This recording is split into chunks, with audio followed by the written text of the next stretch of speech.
obviously, I don't know what goes on inside the White House, but one interpretation is, of course, that the United States is doing this right now for the sake of Israel, for the Israeli regime, because Ansarullah said that as long as the regime continues to impose a blockade and prevent, or a siege and prevent medicine and food and water from getting into Gaza, they will reimpose the siege on the Israeli regime. So if the Israeli regime continues to implement the agreement for which the United States is a guarantor, and Trump was behind the agreement, if the regime in Tel Aviv were to implement it, then Ansarullah or the Yemeni armed forces would would not have made this move. So I think it's easy, if one could say that Trump wants to help the Israeli regime impose this siege, impose starvation on women and children, in the hope of getting more concessions from the Palestinians, and that what Ansarullah is doing is that it's putting pressure on the Israeli regime, but also it makes the American camp look bad. Remember, all the countries in the region are in the American camp, basically, more or less. And all of these, all of the events over the last year and a half have been chipping away at their legitimacy in the eyes of the public. I mean, many of them were never legitimate, but in any case, it makes them look even less legitimate. Even Turkey, which is more democratic than the rest, it is seen as completely hypocritical. It does business.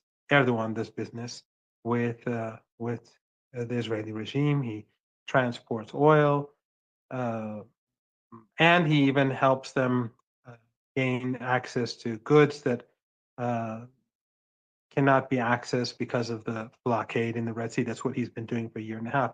Jordan, people are outraged by what's been going on. Saudi Arabia, the Emirates, across the Egypt, of course, across the Arab world, these countries are all, and beyond, the countries are seen as complicit. And then when Ansarullah stands up against the Israeli regime to protect starving Palestinians, it makes them look worse, and it makes people more look with admiration increasingly at Ansarullah. So I think Trump is trying to help the Israeli regime enforce that siege on women and children. Also, I think it may have something to do with what's going on in Ukraine. I'm of the view that there will probably be peace in Ukraine ultimately. It will not be as swift as some had hoped. It will probably happen though, but it's complicated. And as your audience knows, because you have better guests than I, and your audience, they are very politically aware. President Putin does not need a ceasefire. In fact, if I think if many of us were in his place right now, they would be seeking to push forward to get what they want, because they have the upper hand and the other side is falling apart. And so are there, end up those who've been backing the Kiev regime. They're also at each other's throats. The United States divide with Europe and so on. All of that we're seeing playing. That weakens the morale of the Ukrainian army itself when they see how things are going around them. So I think Trump will have to make concessions to the Russians, and in order not to look weak, this helps. He can behave like a murderous monster, which he is, and people in the United States, or at least many people in the United States, will see him as a strong president. Especially the very same people who think that Christ supports genocide in Palestine.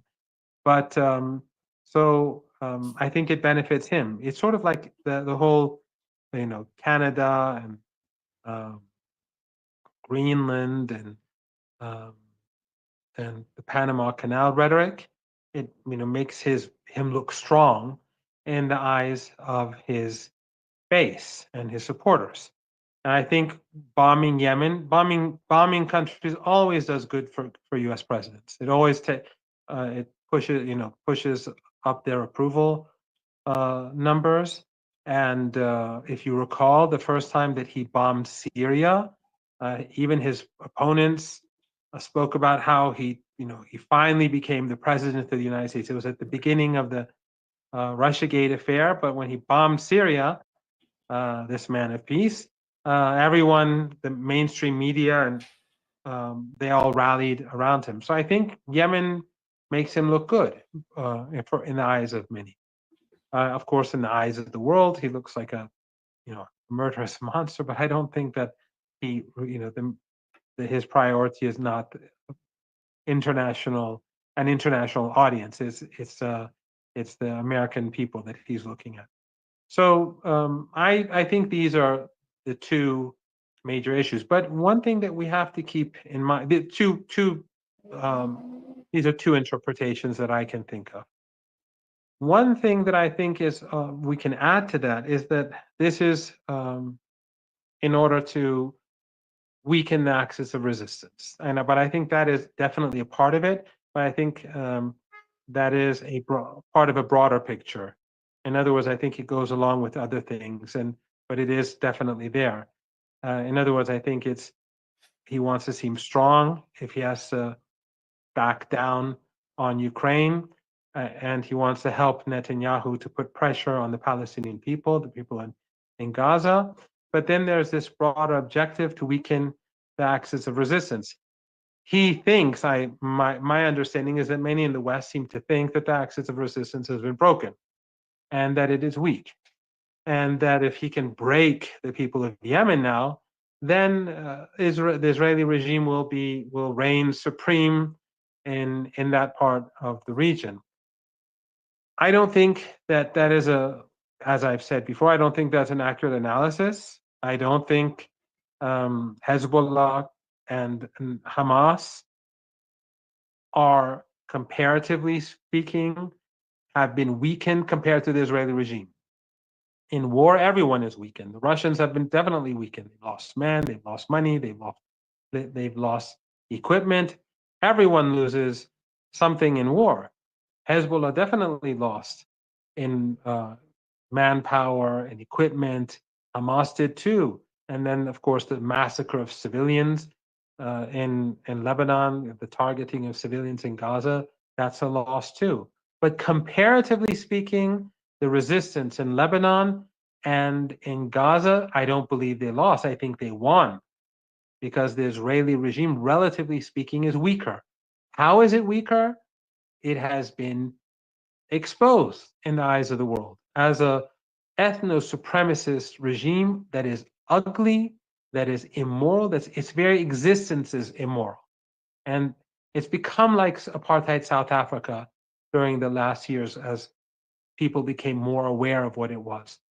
Until now, that was not the case. The media was able to present the Israeli regime as a democracy, as a beacon of hope, and an extension of the free world in this barbaric, Middle East full of these Muslims and people like me. But that's not the case anymore. You see, even in the West, people are sympathizing with the Palestinians, with the Lebanese. Hezbollah has become popular. Hamas has become a household name. Ansarullah in this region has become, they were despised 2 years ago simply because the whole Arabic media was against them, whether it was Al Jazeera or Al Arabiya or anyone else. But now public opinion holds them in high esteem, even though the Arabic media still tries to speak against them. Al Jazeera Arabic right now is trying to ignore the fact that as much as possible. The reason why the Americans are bombing is because they're supporting Palestinians. They don't want even Al Jazeera doesn't want to show Yemen as the supporting power behind the people of Gaza, partially because Doha, Qatar along with Bahrain and the UAE, were used by the Americans in this attack, and so was Saudi airspace. So uh, I don't think that they've been weakened compared to the Israeli regime. But they do seem to think that way. They that's been what we constantly hear in the West, just like we've been hearing about Russia for almost 3 years, that Russia was losing the war, that they were, using washing machines and dishwashing machines and taking out the chips to fight the war and that sort of nonsense. But now we've seen that the reality is different from what we've been told. So I think that this is a broader project, to a part of a broader project to destroy the resistance and, of course, to weaken Iran, which lies at the heart of the resistance.